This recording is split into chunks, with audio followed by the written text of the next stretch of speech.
Boa noite, irmãos. Graça e paz, amém? Tá faltando só a calça rasgada, né, pastor? Viu que apertei a calça já? Cabelo já cortei. Não tá bonito igual o seu, não, mas a gente vai. O pastor Turi já está no outro nível, que já rasgou as calças tudinho, pastor antes também. Oração, é oração, o joelho, olha a revelação do pastor.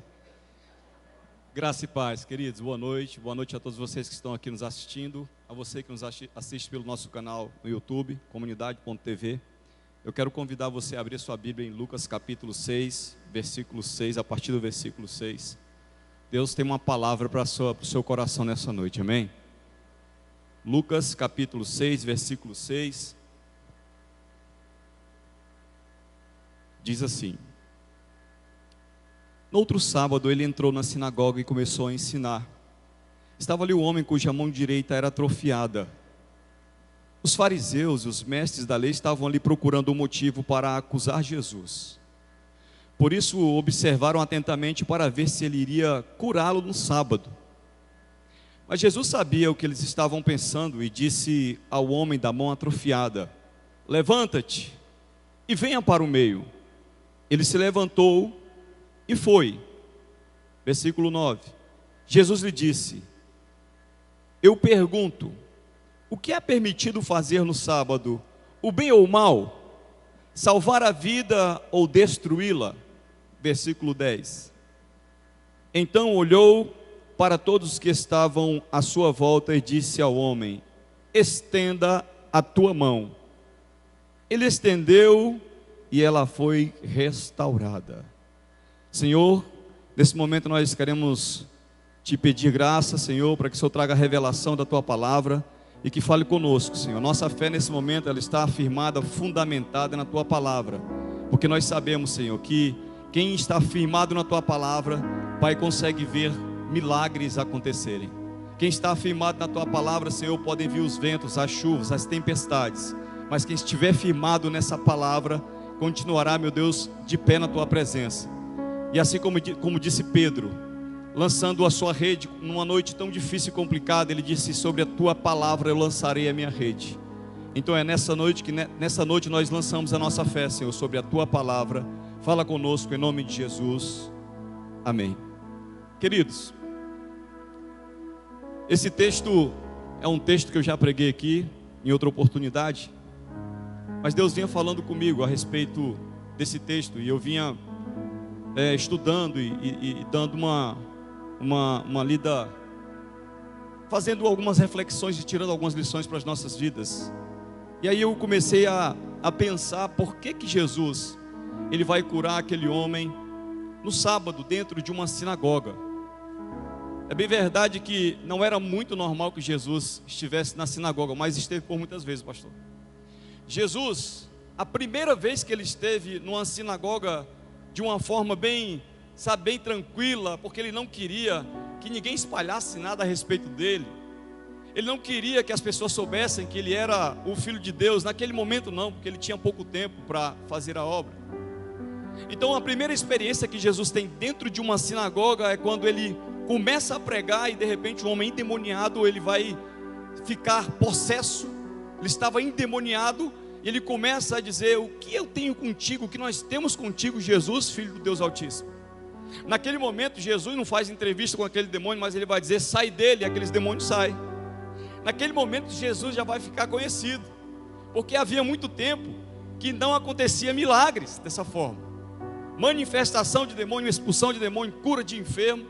Então Jesus, lá no capítulo 4 de Lucas, ele vai dizer que a missão dele é essa: é pregar o evangelho, é expulsar os demônios, é curar os enfermos, restaurar e dar vista aos cegos. Então, sabendo disso, as pessoas que tinham problemas iam para as sinagogas no sábado, porque o sábado para o judeu é um dia de descanso, mas o sábado para o judeu também é um dia de culto, é um dia de cultuar. O sábado para o judeu é como o domingo para nós, muito mais importante. Então, o sábado é um momento onde se acaba um ciclo. Nós sabemos que a semana tem 7 dias, começa no domingo, termina no sábado. Então, naquele dia, no sábado, justamente naquele dia, Jesus ia operar um dos milagres que, sabe, mexeria muito com a cabeça dos religiosos fariseus, porque eles queriam algo para culpar Jesus, prender Jesus, matar Jesus. A primeira coisa que eu quero começar fazendo aqui é uma pergunta para você.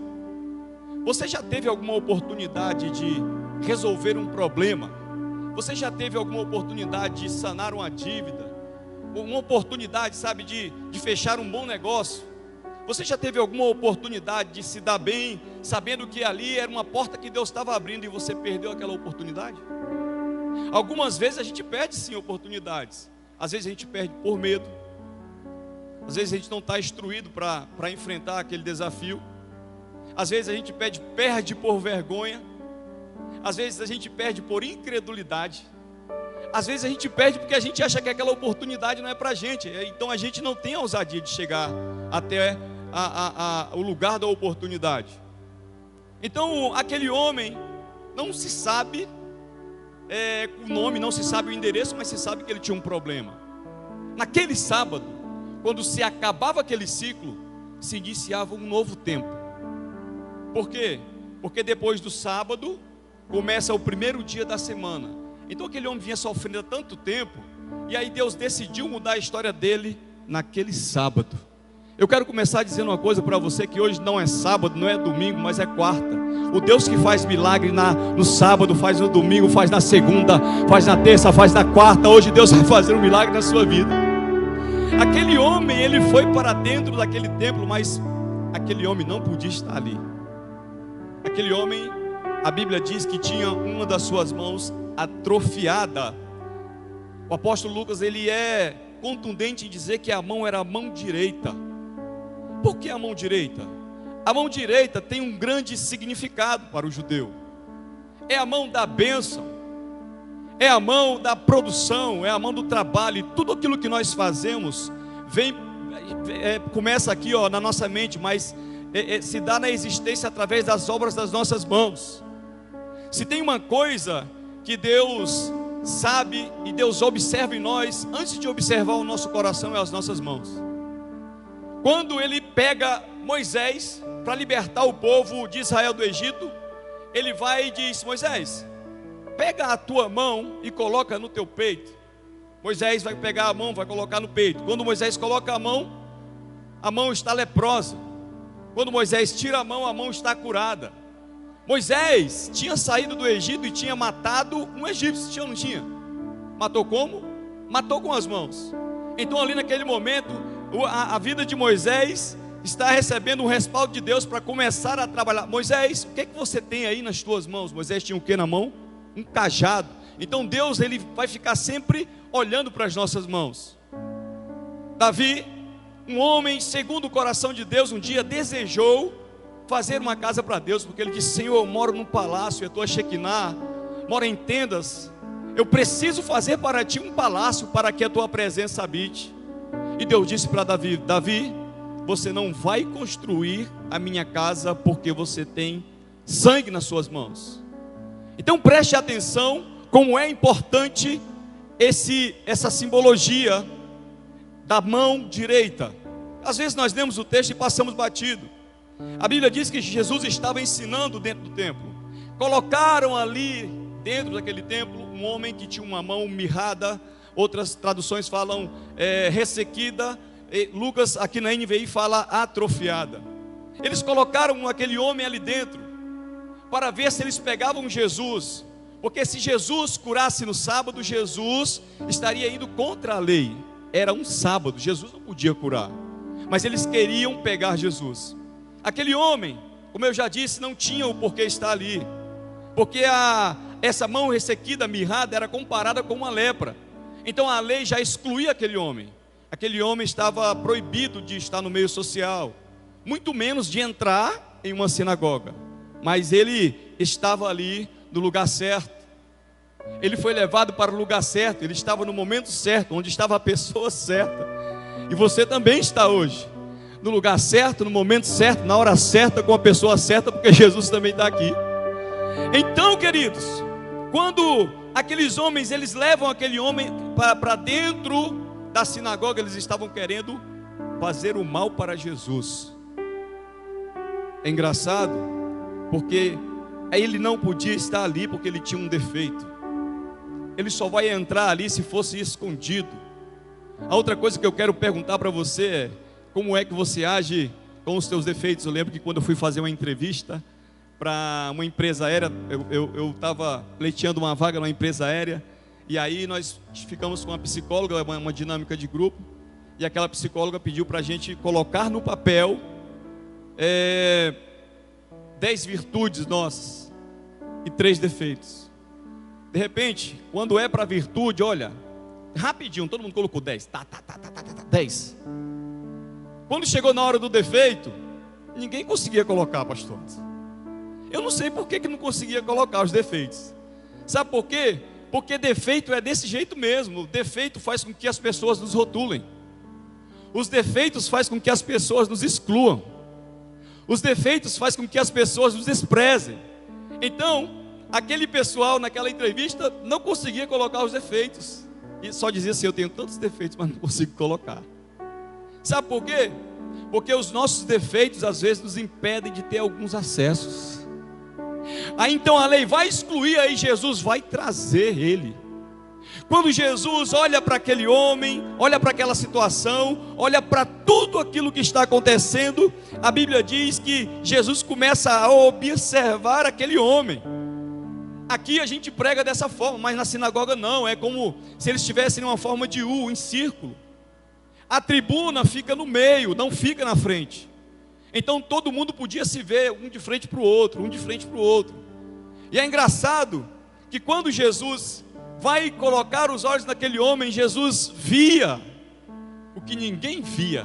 Sabe por quê? Porque tem coisas que não adianta a gente querer esconder de Deus. A gente esconde dos nossos pais, do marido, da esposa, do pastor, do discipulador, mas tem coisas que a gente não consegue esconder de Deus. Imagine um Deus que quando olhou para a terra, Gênesis capítulo 1, a Bíblia diz que a terra estava sem forma e vazia, e a Bíblia diz que Deus viu. A Bíblia diz que um dia Deus viu o povo de Israel chorando no Egito e se lembrou da promessa que ele havia feito.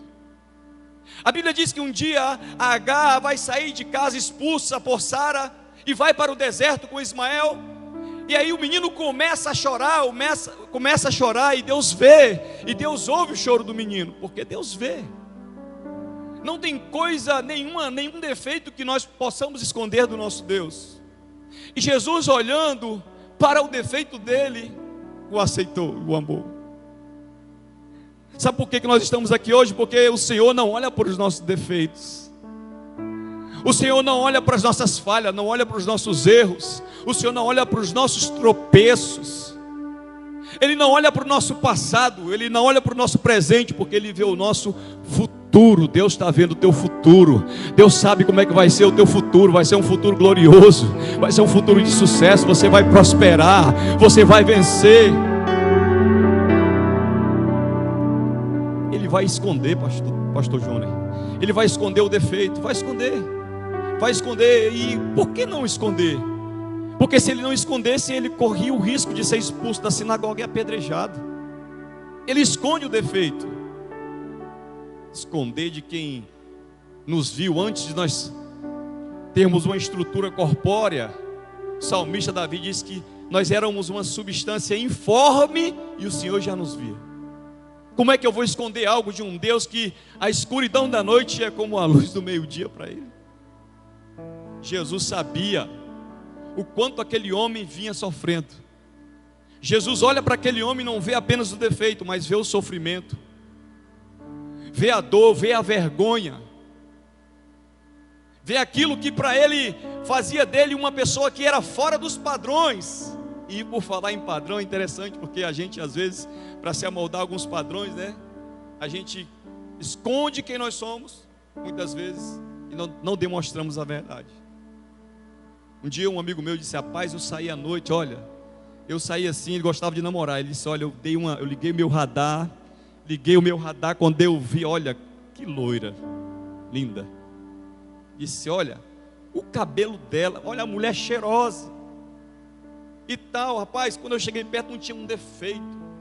Disse que bebeu a noite inteira e tal, e quando foi dormir na casa dela, no outro dia, quando ela acordou, Ele disse que o cabelo dela estava dessa altura, não era liso o cabelo dela. Ele disse que quando ela tirou o reboco, pastor, a maquiagem, Mary Kay, quando ela tirou a Mary Kay, ele falou: não, eu fui dormir com a Julia Roberts, acordei com Satanás, porque a maquiagem escondeu o que estava por trás daquele rosto bonito. Aquele homem se esconde, mas Jesus estava vendo. Não adianta a gente se esconder de Deus, não adianta a gente fugir dele, não adianta a gente procurar um lugar, ainda que seja um quarto escuro, ainda que seja um lugar isolado, Deus está vendo a nossa situação. Agora lembre, onde Jesus está existe uma grande possibilidade de acontecer milagre. Só depende de nós, depende mais de nós do que de Deus. Aquele homem entrou e ficou escondendo o seu defeito. Jesus olhou. Quando Jesus olhou, ele sabia o que se passava nos pensamentos dos fariseus, dos religiosos, mas também sabia o que se passava na vida daquele homem, na cabeça, nos pensamentos daquele homem que tinha a mão atrofiada. E a Bíblia, ela diz que Jesus vai olhar para aquele homem e vai dizer: homem da mão atrofiada. Olha, olhou para todo mundo, e chamou a atenção de um homem da mão atrofiada, e aquele homem com a sua mão escondida. Aquele homem, ele sabia que Jesus estava falando com ele. A pior coisa que existe é você saber que Deus está falando com você, que Deus está te chamando, que Deus quer te curar, que Deus quer te abençoar, que Deus quer te libertar, que Deus quer te salvar. E às vezes a pessoa que está pregando, às vezes alguém que está ministrando a palavra diz: vem aqui diante do altar, porque Deus vai abençoar a sua vida. A pessoa fica com vergonha, ela fica com medo, ela fica resistente. Queridos, às vezes nós que pregamos a palavra e que pregamos a fé, nós que pregamos o poder que há no nome de Jesus, essa graça que nós não merecemos, mas nos alcançou, nós temos uma responsabilidade muito grande de dizer para você que Deus pode fazer o que o homem não pode. Mas preste atenção, Deus nunca vai fazer aquilo que você não quer que Ele faça. Deus nunca vai fazer aquilo que você não quer que Ele faça. Porque tem coisas que a gente, às vezes, se acostuma. É um casamento falido, a gente vai se acostumando, né? Não tem mais respeito, não, me trai ali um pouquinho, não, mas faz algumas coisas, mas eu já me acostumei com isso, isso é o jeito dele, me bate de vez em quando. Ele batia na mãe dele, por que não vai me bater, né? Não, é assim mesmo, é mau caráter, mas a pessoa se acostuma, mas ela não é uma pessoa que vai para resolver. Muitas vezes esconde. É mais fácil esconder ou resolver? Tem alguém aí? É difícil resolver as coisas às vezes. Mas quando Jesus entra num negócio, não existe problema insolúvel para Ele.